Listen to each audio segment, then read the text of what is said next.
Hello and welcome. My name is Raj Persaud. I'm a consultant psychiatrist based in central London, working in private practice in Harley Street. And I'm here at the Royal College of Psychiatrists annual conference, the International Congress, which is in Birmingham this year. And I'm delighted to be joined by Matthew Broome. Matthew Broome is a psychiatrist who's attached to the University of Oxford and the Oxford Health Trust. And Matthew has been chairing a session today entitled The Function of Delusion. And we've been hearing from, in the session, Professor Richard Benthall, Dr. Philip Corlett, and Professor Lisa Bortolotti. Matthew, let me start by asking you, we were hearing really what might be regarded as a kind of philosophical or psychological account of delusions, which seems a bit different to a biochemical or brain function or structural brain imaging or functional brain imaging account of delusions. Would you agree there was a difference today in terms of what we were hearing compared to this biological approach to delusions? Yes, I think that's a fair summary. I think the aim for the session was to try and bring together researchers from different fields. So Professor Benthall, I guess, is a psychological researcher, Lisa from philosophy, and Phil from neuroscience and cognitive science. So the hope was those three talks would give three different perspectives on understanding delusions. So they all tend to focus a bit on cognitive mechanisms involving delusion formation, and also reference to unusual patterns of thinking in those who aren't unwell or have a psychiatric illness. Dr. Corlett's talk did give some imaging data and relate some of his reasoning studies onto brain structures and functions, but yes, the other speakers focused mainly on cognitive or philosophical analyses.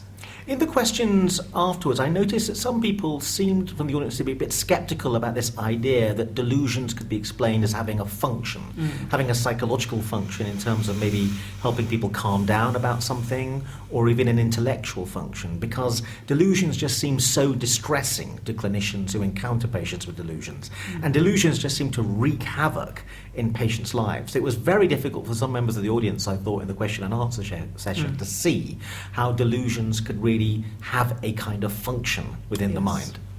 Yeah, that was a very interesting part of the discussion, and as I was sort of chairing, I was thinking about other examples in psychopathology where that occurs, and we don't tend to find the thought easier to entertain. So, for example, in OCD, where ritual is used to lessen anxiety but becomes itself quite disabling. And perhaps analogously, we can think of delusions a bit like that, and De Clarenbeau referred to them years ago as cognitive automatisms. So I think the sort of thought that Lisa was trying to suggest was that the initial onset of delusions was as a consequence of a state of hypersalience, highly aroused state, where lots of information is flooding in, the individual doesn't know how to make sense of it, and delusion is a very temporary first aid plaster that helps alleviate that anxiety and distress, but quite rightly with long-term consequences that can be disabling and distressing. So yes, I think as you mentioned, it's an emergency treatment that has long-term negative consequences, a bit like perhaps the immune responses we have, which can cause dangerous illnesses, but otherwise are life-enhancing. So when you say an emergency treatment, in a way what you're saying is a delusion arises as an emergency response to a difficult situation, how to explain something, and unfortunately may work in the short term, but in the long run causes more trouble. Exactly. The way the sort of framework Lisa put up was, so delusion has an epistemic cost, so that is to say it means your ability to know the world is impaired. It might impair your social relations. Obviously you believe or entertain false beliefs about the world, so there's a cost to it, but the benefit is that in that very short time you might have some affective gain. The stress and confusion of all these stimuli rushing in is obviated. So that's the kind of payoff, and which is why I guess I was thinking of it a bit analogously to OCD, whether you have the recurring worrying thought that's distressing, the ritual alleviates that anxiety, but in fact what it does actually is maintain those worrying thoughts that then persist and ultimately get rewarded by the ritual. You were saying earlier that your own interests are around delusional mood and how delusions arise, or what happens before delusions. Could you say something about that? Yes, so when I started getting into research, I was very interested in delusion formation, and began working on some of the cognitive biases linked to delusion formations described by Philippa Garrity, the Geometry Conclusions reasoning bias. And I guess in parallel with that interest, we also began developing services for early intervention in psychosis in South London.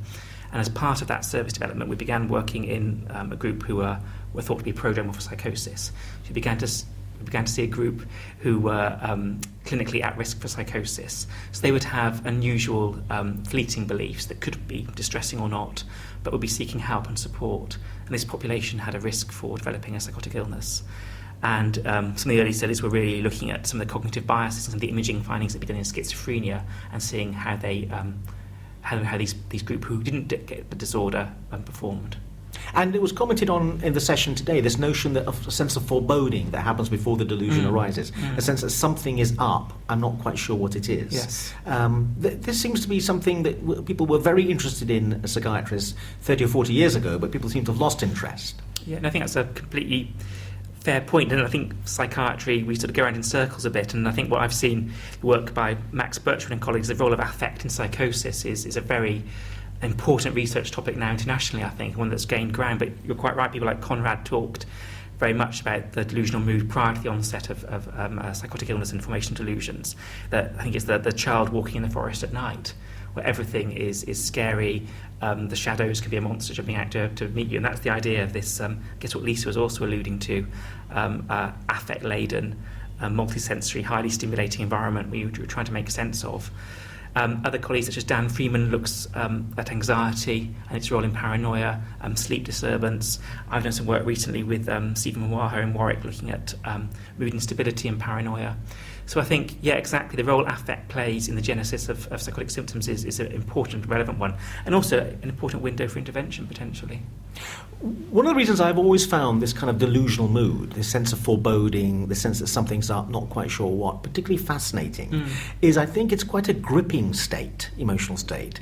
And it ties in a lot with, like, if you're watching a thriller, a movie, or reading a fictional novel, a detective novel, one of the ways those things grip us is because a series of inexplicable events occur which can't be quite explained, and the narrative then explains them.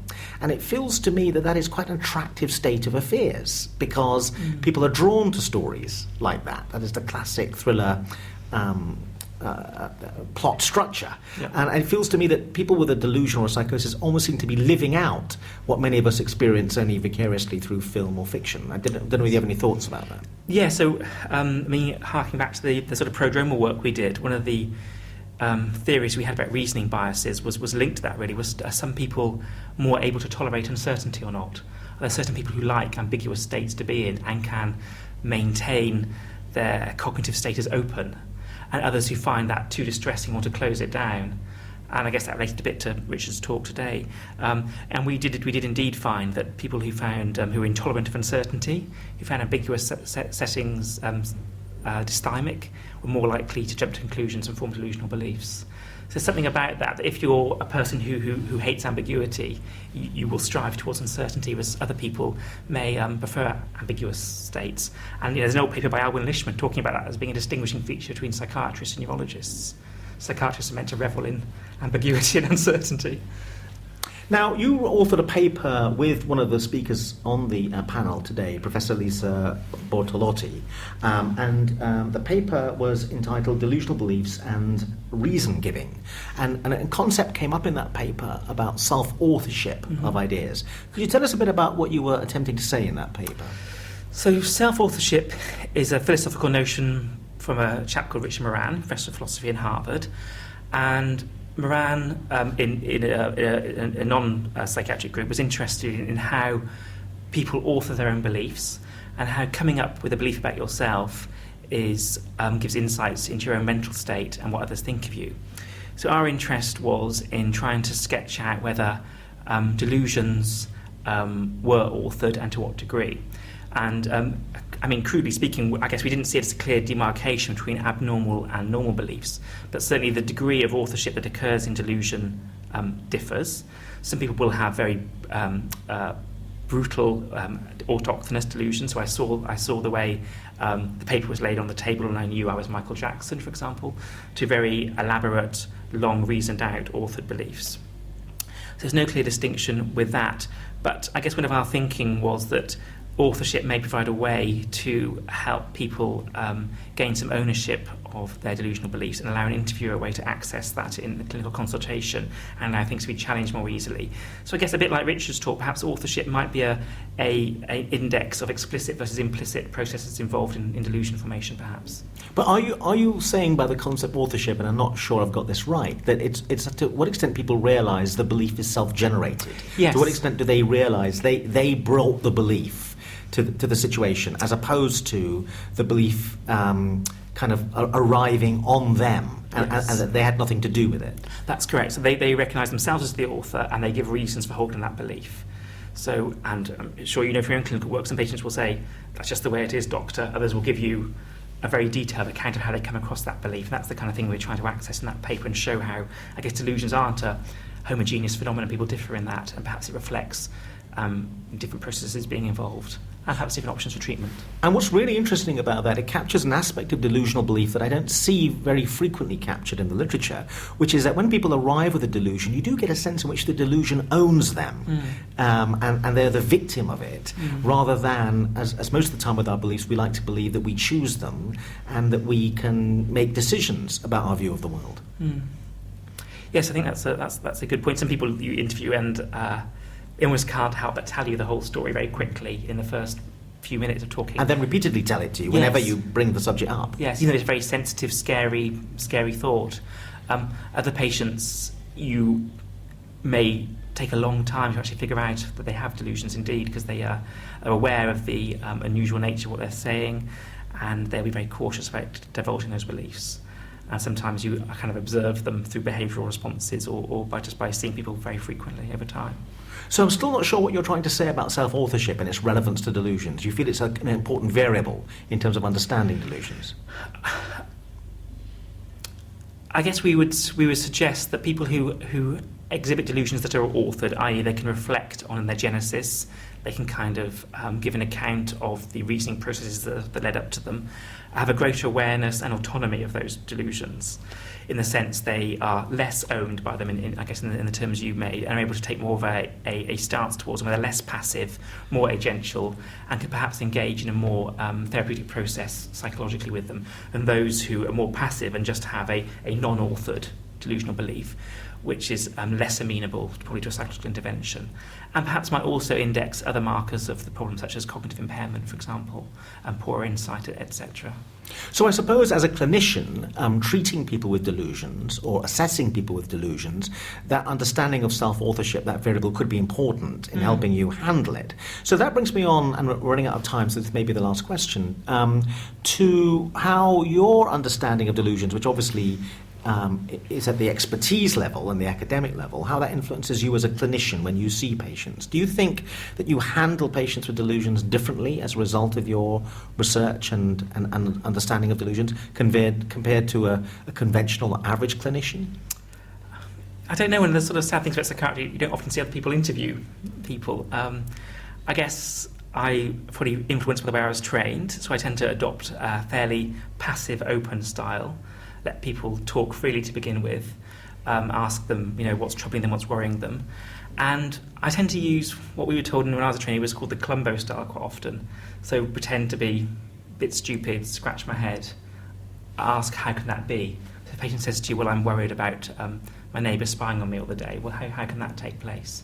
So a lot of non-threatening, open-ended questions, asking for clarification. And that tends to allow people to explain things more fully. And I think we need to get a full account of delusions, because they are linked to action and distress. So I think there's a lot more to just than charting presence or absence or different types of content. I think we need to get a good feel of how that belief state meshes with a person's wider world and family, really, in terms of predicting clinical outcome and consequences.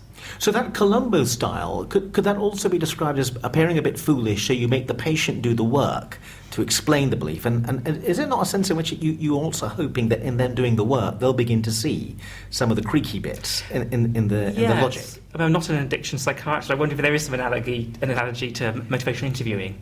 We begin to sort of, by being a bit standing back, and then work out, they make explicit the inconsistencies that are there. Yes, exactly. But it feels to me, actually, going back to philosophy, it seems very similar to Socratic questioning. The Socratic idea, Socrates would stop people in the marketplace, and instead of arguing with them in putting forward counter-arguments, he would ask them what they believed, and then he would say things like, well, if you believe that, then it logically follows you must believe this, and he would lead them by the hand, till eventually they would see they were in an intellectual cul-de-sac and give up the original belief. So it feels a bit, at some level, a bit like that. Yeah, and usually in a consultation you're just trying to get to the stage where, not to give up the belief, but perhaps at least to open up the idea that the patient may be willing to accept some help from you. And that can be very low level about, benefits, housing, or can be talking about medication. So you want to get a little window of therapeutic alliance, ultimately. One final question, because obviously we could talk for hours about this. One of my problems with the research literature is that people think they're doing research on delusions, but there's a big sampling problem, which is that really what they're doing is research on people with delusions who've got into trouble, and as a result have ended up encountering a clinician. And it could be trouble in terms of personal trouble, or social trouble, or some kind of trouble. In other words, there are lots of people out there possibly who have beliefs that would be classified as delusional, but if they carry on working quite happily, entering into relationships quite happily, and the delusion never makes them come to the attention of the authorities or doctors, they'll never get studied, that group of people. So I always wonder whether the true core phenomenon is actually being properly studied. They're really studying something else. They're studying beliefs that land you in trouble. Yes, I think that's a good point. People like Jim Van Os has even extended that argument to say schizophrenia is just this group of people who've gone through various sort of selection filters and ended up in front of a psychiatrist. So there's an argument there. So the other kind of research stream is this sort of continuum model of psychosis, so looking at people who have unusual beliefs and, as you say, are having healthy, functional lives. And we know that's prevalent in society. In our own work, we did look at a group, comparing them with a prodromal group who had unusual beliefs, and found that they were distinguished again by the role of affect, actually, and intellectual function. Again, pointing to the role that emotion might have in pushing somebody from having an unusual benign belief to being somebody who requires help and care. And that explains one of the things that I do in the clinic, which is I often don't take issue with people who have delusions. In fact, I take another route, which is, given you believe this is true, how can we help you lead a life that's worth living and still have the belief? And usually what happens is that becomes impossible, and then they realise which do they prefer, to have the belief or a life worth living. And at that point, they're more likely to challenge the belief. I think that's a very important strategy. I think one that's moving a way services are designed. So I work in early intervention, and in the old days it's all about measuring symptom scores. So now people are very much more interested in work, relationships, quality of life, which I think is very important. And the two are connected, but they're not always wholly tightly linked. Well, again, I know I've said one final point several times, so maybe a delusion of mine that I believe we were coming to the end. The other thing that happens with delusional research is it leads you to question normal beliefs, and the fact that normal beliefs are a lot more problematic when you investigate them than people might commonly understand. Do you want to comment on that? Which is something that Richard talked about a bit, and Lisa, I guess. So I'm a psychiatrist, who I obviously specialise in mental illness, but Lisa was very interested in some of the critiques about delusions. A lot of psychiatrists and philosophers have said delusions aren't beliefs because they're not amenable to counter-evidence, they don't always engage with action, etc. And so a lot of Lisa's work has been showing that a lot of beliefs we do have exactly the same features. So we tend to have an idealised conception of normal belief that's very rarely met in reality. And delusions aren't that dissimilar, actually, from a lot of beliefs we commonly hold. Dr. Matthew Broome, thank you very much indeed. Thank you.